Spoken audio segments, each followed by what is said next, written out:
About two-thirds of the way through this new book, you tackle, brave you, one of the great mysteries that's preoccupied historians and indeed novelists, which is what on earth happened to Elizabeth's two sons by Edward IV, the young princes, who it is suggested were murdered in the Tower.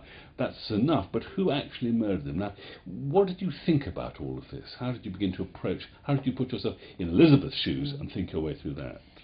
I started actually feeling, which is, an interesting place for a novelist to start. I have a son of my own.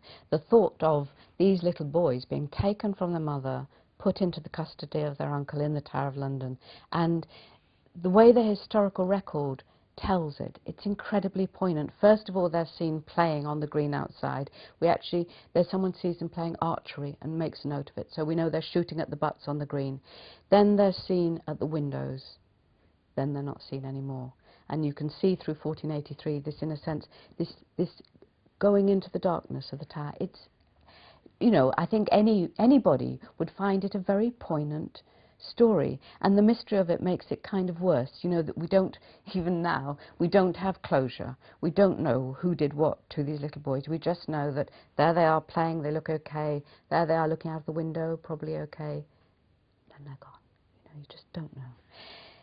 That's awful. It's really awful. And as a historian, it drives you mad because, my entire motivation is I want to know.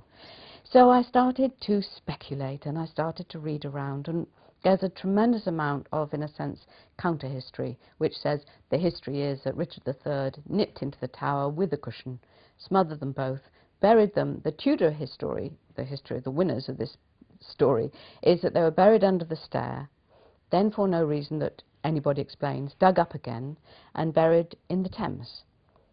Nobody says who did this, nobody finds anyone who's done it, nobody knows anything about the murder. It's an absolute dead end. It reads like a lie, and actually not a very convincing lie either. If you were making it up, you'd have thought of something better. At least something that gave you a couple of bodies at the end of it, for crying out loud. This is the medieval period. You can get bodies. It's not difficult. So, that it doesn't add up. That bit doesn't add up.